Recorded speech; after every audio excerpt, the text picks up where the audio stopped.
Hello guys, welcome back to my YouTube channel EN learners. I hope आप सब अच्छे होंगे। तो चलिए गाइज, आज की क्लास को स्टार्ट करेंगे। तो आज हम आपके यहाँ पर 20 क्वेश्चन डिस्कस करेंगे जो कि आपके GSSB एग्जाम में पूछे जा चुके हैं। तो यहाँ पर आपकी PYQ की सीरीज स्टार्ट है। इससे पहले हमने आपकी हिंदी की कंप्लीट कर चुके हैं। अब जो है आपके यहाँ पर GK और GS की सीरीज हमने स्टार्ट कर रखी है। तो आज ही आपकी क्लास 12 है, तो चलिए डिस्कस करते हैं। तो यहाँ पर आपका सबसे पहला क्वेश्चन, भारत के चुनाव आयोग में सदस्यों की संख्या कितनी होती है। ठीक है, आपके पास यहाँ पर है 4, 3, 6 या फिर आपका 5। तो इस टाइप के क्वेश्चन आपके एग्जाम में बनते हैं। आपके पॉलिटी से जो हमने पहली क्लासेस की है उसमें आपको पॉलिटी से काफ़ी क्वेश्चन देखने को मिले। ठीक है, आपके अनुच्छेद से आगे, आर्टिकल से आगे, संविधान से पूछ लिए जाते हैं। तो ये क्वेश्चन आपके फिक्स है, यहाँ से आपका क्वेश्चन बनता जरूर है। तो आपको ये चीज़ अपनी तैयार कर लेनी है। तो यहाँ पर बात करेंगे कितनी होती है, तो आपके यहाँ पर 3 आपका बिल्कुल सही आंसर आ जाएगा। तो चलिए इसे डिस्कस करते हैं। अगर हम बात करें, भारत निर्वाचन आयोग जो है आपकी एक संवैधानिक संस्था है। ये हम लास्ट क्लास में डिस्कस कर चुके हैं। ये वाला क्वेश्चन आपका सीधा ऐसे का ऐसा आया था। आगे बात करेंगे आपका अनुच्छेद जो है आपका आर्टिकल 324A। ठीक है, या कह सकते हो 1 के अनुसार जो है भारत का राष्ट्रपति, उपराष्ट्रपति, संसद और आपके राज्य के विधानसभाओं के चुनाव का, ठीक है, तो अगर पूछा जाए चुनाव वगैरह का किस में कहा गया है, आपको 324 में कहा गया है। ठीक है, इसके आपके अधीक्षण, आपका निर्देशन, नियंत्रण भारत निर्वाचन आयोग के अधिकार के क्षेत्र के अंतर्गत आता है। तो सीधा पूछा जाएगा कि चुनाव से रिलेटेड कौन सा आर्टिकल है, तो आपका 324 है। आगे बात करेंगे आपका, इसमें जो है केवल एक चुनाव आयुक्त का प्रावधान है, मतलब एक ही आपका चुनाव आयुक्त होगा। ठीक है, बात करें आपका यहाँ पर 1993 में यहाँ पर क्या हुआ था, आयोग के काम के भार को कम करने के लिए 2 निर्वाचन आयोग की नियुक्ति की गई थी। ठीक है, पहले कितना था, एक होता था। मूल रूप से तो आपका एक ही होता है, लेकिन बाद में 2 को ऐड करा दिया गया। तो वर्तमान में जो है आपके इस सदस्य में, इस आयोग में जो है आपके 3 सदस्य होते हैं। ठीक है, और पूछा जाए आपका इसका, आपका यहाँ पर हेडक्वार्टर कौन सा है, तो आपका दिल्ली हो जाएगा। सचिवालय आपका यहाँ पर दिल्ली है। ठीक है, याद रखना, पहले एक होता था मूल रूप से, लेकिन अब यहाँ पर 2 की नियुक्ति की गई है। कब से की गई है ये याद रखना है। तो चलिए आगे चलेंगे। आपका क्वेश्चन नंबर 2, तो यहाँ पर आपको बताना है राज्य का अध्यक्ष, ठीक है, अपना त्यागपत्र किसे देता है। ठीक है, यहाँ पर क्या पूछा, राज्य सभा का अध्यक्ष अपना त्यागपत्र किसे देता है। प्रधानमंत्री को देगा, आपके यहाँ पर उपसभापति को देगा, लोकसभा के स्पीकर को, या फिर राष्ट्रपति को। तो याद रखना है, अगर हम राज्यसभा के अध्यक्ष की बात करें तो ये अपना त्यागपत्र जो है राष्ट्रपति को देगा। तो क्या जाएगा, डी ऑप्शन बिल्कुल आपका सही होता है। तो चलिए आगे चलेंगे। आपका अगर पूछा जाए अनुच्छेद जो है आपका यहाँ पर 80, ठीक है, 80 में क्या कहा गया है कि राज्यसभा की संरचना का प्रावधान है। इसमें राज्यसभा के सदस्यों की अधिकतम संख्या पूछी जाती है। ये क्वेश्चन बनता है, अधिकतम कितनी है, 3, आपके 250 है। और वर्तमान में कितनी है, आपके यहाँ पर 245 जो है वर्तमान में लागू है। आगे बात करें, राज्यसभा के अध्यक्ष को सभापति कहते हैं। ठीक है, यह देश का क्या होता है, उपराष्ट्रपति। अगर आपके राज्यसभा का यहाँ पूछा जाए, आपका यहाँ पर अध्यक्ष कौन होता है, तो याद रखना उपराष्ट्रपति ही होता है। ठीक है, और ये किसे देगा, अपना त्यागपत्र, ये अपना त्यागपत्र राष्ट्रपति को देगा। तो अगर बात करें, जब उपसभापति अपना त्यागपत्र देगा तो वो सभापति को देगा। तो वो सभापति कौन है, आपका उपराष्ट्रपति। ठीक है, तो वो अपने किसे देगा, उपराष्ट्रपति को देगा। अगर आपकी उपसभापति की बात की जाए तो ये 3 चीजें याद रखना। अगर बात करें सभापति की तो वो किसे देगा, आपका राष्ट्रपति को। अगर बात करें उपसभापति की तो वो किसे देगा, आपका यहाँ पर सभापति को। ठीक है, अगर बात करें पहला कौन था, ठीक है, पहला आपका यहाँ पर पूछा जाए उपराष्ट्रपति, वही आपका सभापति होगा। तो कौन था पहला, आपका डॉक्टर एस राधाकृष्णन। जबकि वर्तमान में कौन है, आपके एम वेंकैया नायडू। ठीक है, आगे चलेंगे। यहाँ पर पूछा गया है, भारत में मुद्रास्फीति द्वारा मापी जाती है। क्वेश्चन बनता है, इकोनॉमिक्स से आपके इसी टाइप के 1-2 क्वेश्चन पूछे जाते हैं, ज्यादा डिटेल में आपके यहाँ पर क्वेश्चन नहीं आते। तो इसमें पूछा है थोक बिक्री मूल्य सूचांक, उपभोक्ता मूल्य सूचांक, जीडीपी, या फिर आपका ए और बी। तो इसमें क्या पूछा है, मुद्रास्फीति द्वारा किससे नापी जाती है। तो भारत में अगर बात करें तो ये आपकी थोक, ये आपकी क्या हो जाएगी, उपभोक्ता मूल्य सूचांक। क्या हो जाएगा, उपभोक्ता मूल्य सूचांक के द्वारा आपकी मापी जाती है। तो क्या हो जाएगा, बी ऑप्शन बिल्कुल ठीक है। तो चलिए आगे बात करेंगे आपका। ठीक है, अगर इसमें पूछा जाए अप्रैल जो आपका यहाँ पर 2014 है, ठीक है, इसमें आपका आरबीआई ने मुद्रास्फीति के प्रमुख मापक के रूप में किसे अपनाया, सीपीआई। ठीक है, सीपीआई मतलब आपका उपभोक्ता मूल्य सूचांक। ये चीजें याद रखने, किसने अपनाया, आपका RBI, reserve bank of India. तो चलिए आगे चलेंगे। आपका उष्ण मुद्रा का उदाहरण पूछा है, कौन सा है। ठीक है, उष्ण मुद्रा का यहाँ पर कौन सा हो जाएगा, आपका एफडीआई। ठीक है, क्या जाएगा, एफआईआई, या फिर आपका एफपीआई, या फिर आपका एबी दोनों। ठीक है, या फिर आपका विदेशी ऋण। तो अगर पूछा जाए उष्ण मुद्रा, ठीक है, जिसे आप बोल सकते हो गर्म मुद्रा बोल सकते हो, तो क्या जाएगी आपके यहाँ पर MII। ठीक है, FII और आपका FPI, ठीक है, ये दोनों ही क्या है आपकी उष्ण मुद्रा हो गई। तो चलिए आगे बात करेंगे आपका, अगर पूछा जाए FPI क्या है, आपका विदेशी पोर्टफोलियो निवेश, ठीक है, किसी भी व्यक्ति या संस्था द्वारा किसी देश की कंपनी के द्वारा यह निवेश किया जाता है, ठीक है, किसी दूसरे देश की कंपनी के द्वारा यह निवेश किया जाएगा। आगे बात करें, जिसके तहत जो है संबंधित कंपनी शेयर या फिर अपने ब्रांड खरीदता है, उसे ऋण उपलब्ध कराता है, इसे क्या कहा जाता है, उष्ण मुद्रा का उदाहरण है, ठीक है। तो याद रखना है क्या हो जाएगा, FPI, ठीक है, विनिमय आपका SEBI द्वारा किया जाता है। अगर पूछा जाए किसके द्वारा किया जाएगा, ठीक है, तो याद रखना है FPI जो है किसके द्वारा, SEBI के द्वारा जो है विनिमय होता है। आगे बात करेंगे आपका, यहाँ पर पूछा है आपका निम्नलिखित में से कौन सा विस्फोटक के रूप में प्रयोग किया जाता है, तो बताना है कौन सा आपका। ऑप्शन नंबर 1 मर्क्यूरिक अम्ल, फास्फोरट, आ गया आपका नाइट्रेट ग्लिसरीन, या फिर आपका ग्रेफाइट, ठीक है। तो इसमें क्या पूछा है आपका, विस्फोटक के रूप में आपका नाइट्रेट ग्लिसरीन को जो है प्रयोग में लाया जाता है, तो सी ऑप्शन बिल्कुल सही है। आगे बात करेंगे आपका, ठीक है, तो इसका निर्माण जो है आपका ग्लिसरीन तथा आपका श्वेत नाइट्रिक अम्ल के द्वारा जो है बनाया जाता है, ये दोनों चीजें याद रखनी है। तो चलिए आगे बात करते हैं। तो यहाँ पर आपका 2018 की करंट पूछी गई है, तो इस क्वेश्चन को हम यहाँ पर डिस्कस नहीं करेंगे, क्योंकि अब आपकी न्यू करंट आएगी। करंट से रिलेटेड जो भी इंपॉर्टेंट डेज है, थीम है, उसके ऊपर आपको जल्दी ही क्लासेस देखने को मिल जाएगी। तो चलिए बात करेंगे, अब ये भी आपका करंट का क्वेश्चन हो गया, ठीक है, तो ये भी आपका नहीं पूछा जाएगा। तो चलिए आगे चलेंगे। ये आपका यहाँ पर क्वेश्चन आता है, इसमें आपको बताना है विश्व के स्वदेशी लोगों के लिए अंतर्राष्ट्रीय दिवस के बारे में सही कथन जो आपको ज्ञात करना है, ठीक है।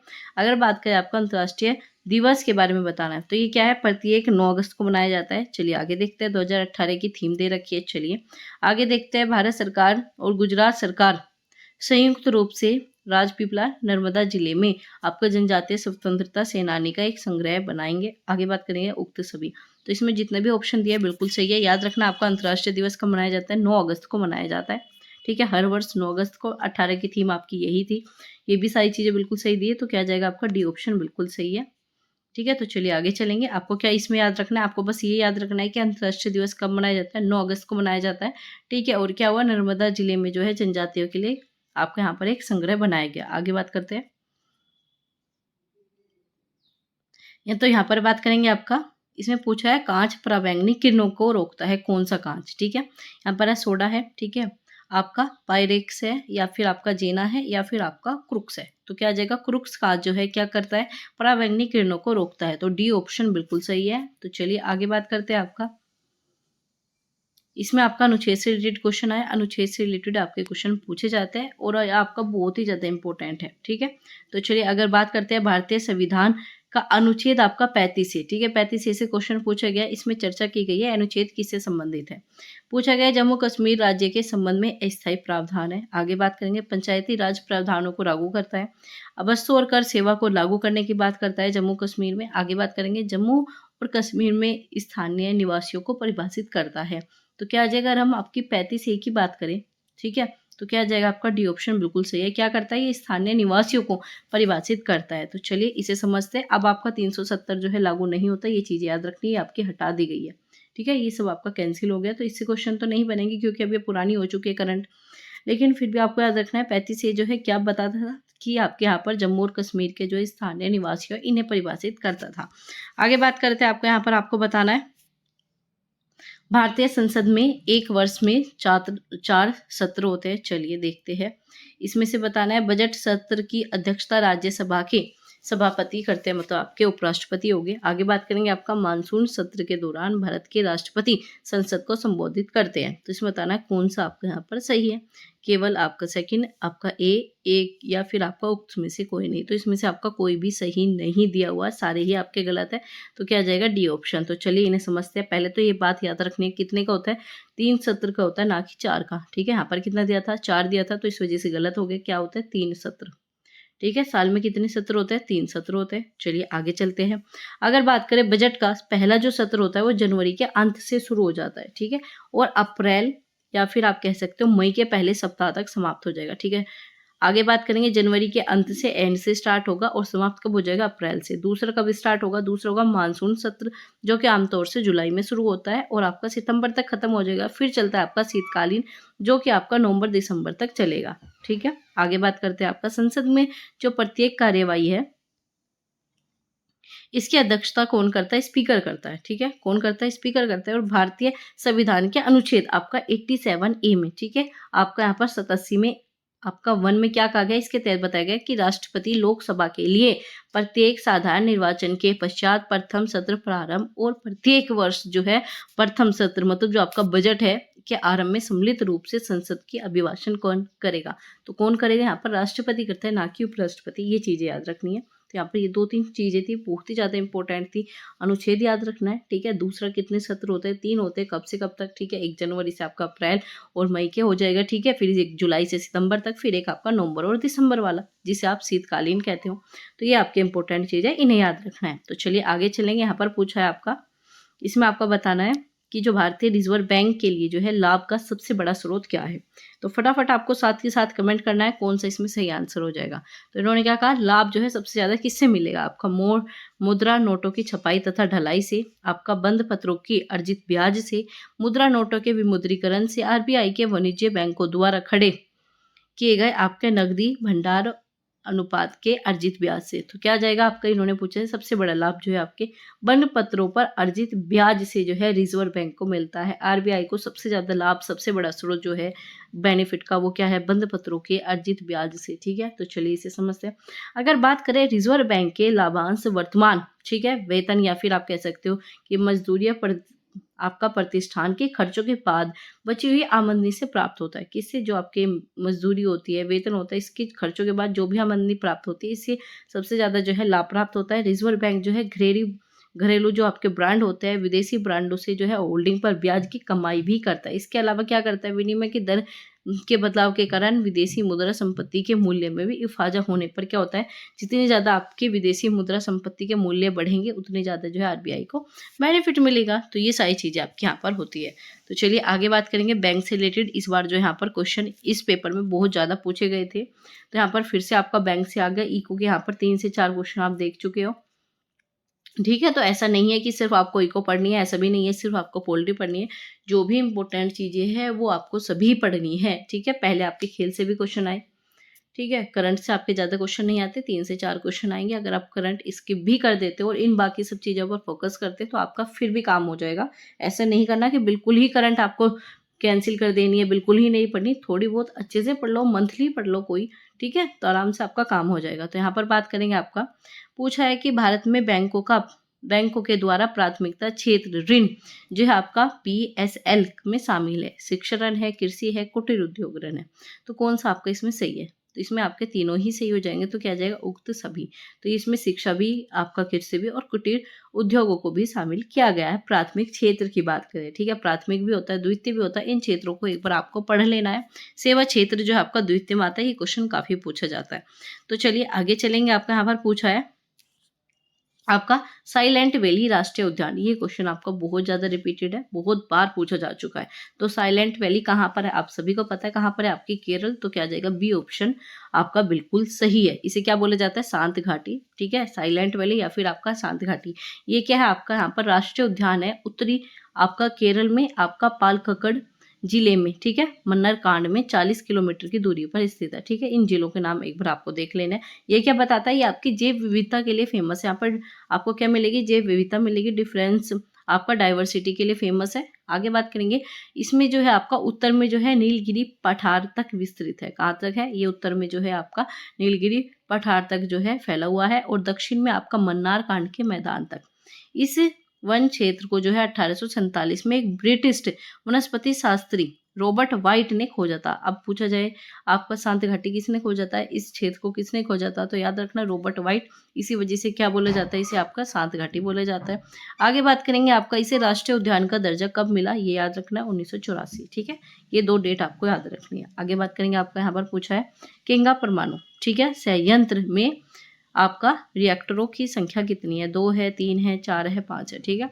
और साथ ही साथ जो भी अभी तक किसी ने भी चैनल को सब्सक्राइब नहीं किया तो प्लीज़ सब्सक्राइब कीजिए, क्योंकि डेली इसी प्रकार से क्लास होगी। पूरी सीरीज़ हम कंप्लीट करेंगे, जिस प्रकार से आपकी हमने हिंदी की कंप्लीट की है उसी प्रकार से जो आपकी जीके और जीएस की कंप्लीट करेंगे। इसके बाद जो आपके करंट के जो भी इंपॉर्टेंट थीम है, डेज है, उन्हें भी हम आपका कवर कराएंगे। तो आपको क्या करना है, चैनल को सब्सक्राइब करना है, और सिलेक्शन लेना चाहते हो तो अपने सभी दोस्तों के साथ शेयर कर दो।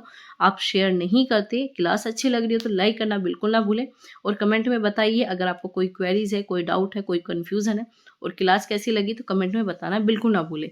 तो चलिए यहाँ पर बात करेंगे आपका, इसमें क्या आ जाएगा, सी ऑप्शन बिल्कुल सही है। जो आपका केंगा परमाणु है, ठीक है, ऊर्जा संयंत्र भारत का एक नाभिकीय विद्युत संयंत्र है, ये आपको याद रखना है। ठीक है, क्या है आपका विद्युत संयंत्र है, नाभिकीय, ठीक है, केंगा परमाणु, ये पूछा जाता है। अगर बात करें कर्नाटक के उत्तर कन्नड़ जिले के केंगा नामक स्थान पर काली नदी के किनारे निर्मित है। ठीक है, पूछा जाए आपका केंगा परमाणु कहाँ पर है, आपका कर्नाटक में, कन्नड़ जिले के पास। ठीक है, अगर बात करें ये जो है आपका 2000 में जो है स्टार्ट हुआ था। इसका संचालन जो है भारतीय नाभिकीय विद्युत निगम करता है। ठीक है, आपका NPCIL लिमिटेड करता है। इसका जो है परमाणु संयंत्र में जो है आपके रिएक्टर कितने होते हैं, 4। कितने होते हैं, 4 होते हैं। कहाँ पर होता है ये याद रखना है। ठीक है, कौन आपका इसका नियंत्रण करता है, संचालन करता है, वो कौन है, आपका NPCIL, याद रखना है। ये 2-3 चीजें इन्हें याद रखना है। आगे चलेंगे, आपका यहाँ पर पूछा है निम्नलिखित में से, आपका इसमें पूछा है निम्नलिखित में से किसे आपका प्रेमी हॉर्मोन्स कहते हैं। अब आपसे पूछा जाएगा प्रेमी हॉर्मोन्स कौन सा है। यहाँ पर 4 ऑप्शन है आपके। तो अगर बात करें आपका प्रेमी हॉर्मोन्स की, तो ये क्या हो जाएगा आपका ऑक्सीटोसिन। क्या हो जाएगा आपका ऑक्सीटोसिन ही आपका प्रेमी हॉर्मोन्स होता है। तो सी ऑप्शन आपका बिल्कुल सही है। तो चलिए इसे समझते हैं।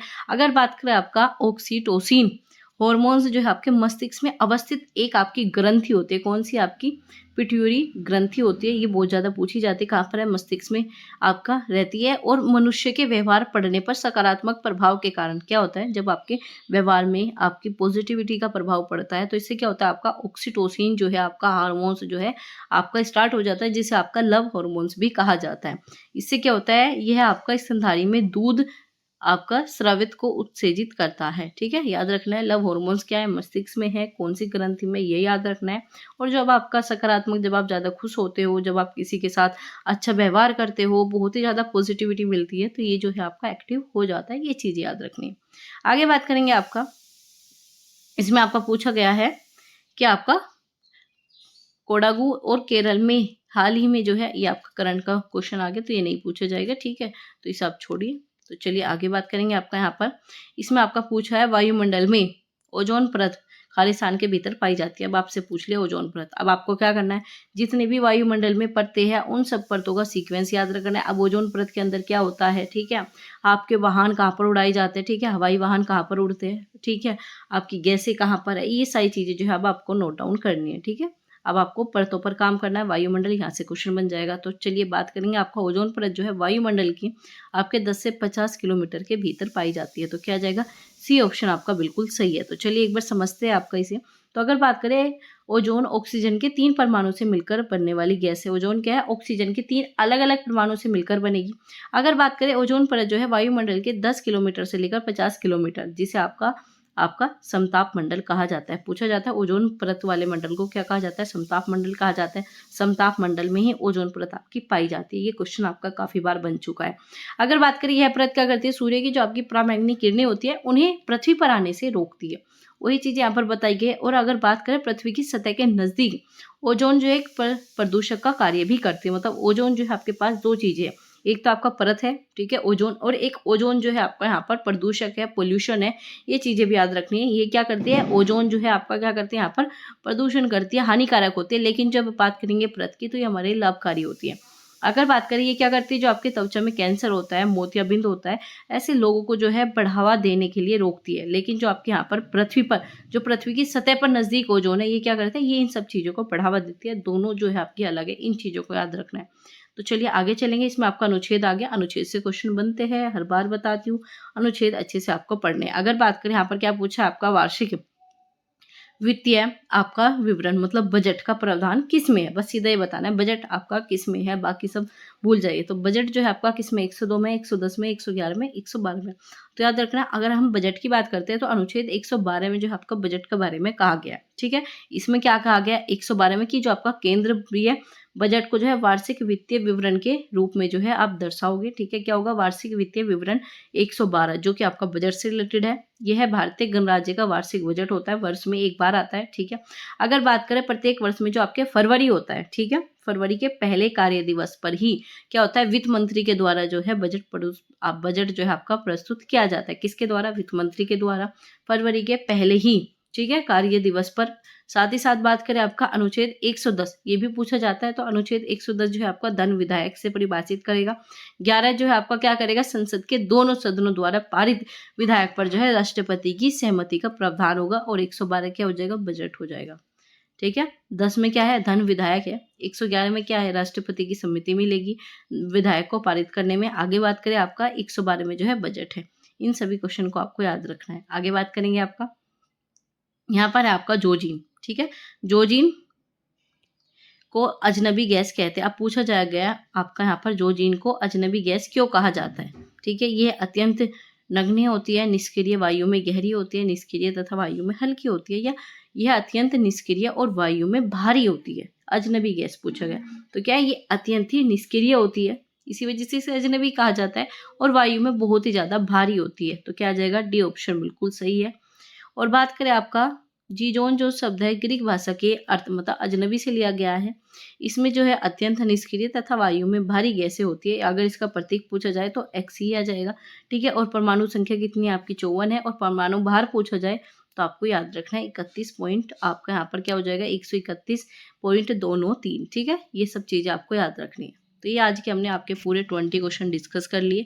बहुत ही ज़्यादा इंपॉर्टेंट क्वेश्चन थे। इनसे आपको रिपीटेड या फिर इनसे रिलेटेड जो भी कॉन्सेप्ट है उससे रिलेटेड आपको एग्जाम में, आने वाले एग्जाम में क्वेश्चन देखने को जरूर मिलेगा। चाहे आप किसी भी एग्जाम की तैयारी कर रहे हो, पीआरटी हो, टीजीटी हो, आपका पीजीटी हो, या फिर आपका नॉन टीचिंग हो, हर तरह के यहाँ पर पीवाईक्यू हम करा रहे हैं। तो ये सब पीवाईक्यू जो है आप सभी के लिए इंपॉर्टेंट है, क्योंकि जीके आपका जो पार्ट ए वाला पोर्शन है उसमें क्या होता है, आपका सेम ही चीज़ें होगी। तो पार्ट ए सबका सिमिलर होता है, आपका जीएस जीके, ठीक है, प्लस आपका यहाँ पर क्या हो गया, हिंदी हो गया, इंग्लिश हो गया, सारी चीज़ें आपकी सिमिलर होती है, सेम आपका लगभग सिलेबस होता है। तो उसी के अकॉर्डिंग जो हम आपके यहाँ पर क्लासेस करते हैं। तो डेली आपकी 7 बजे क्लासेस होती है। 8 बजे जो है आपकी हिंदी की क्लासेस हमने स्टार्ट करा दी गई है। ठीक है, 8 बजे आपकी हिंदी की क्लासेस होती है। और इससे पहले जो हम आपकी हिंदी के पूरे पीवाईक्यू की सीरीज कंप्लीट कर चुके हैं।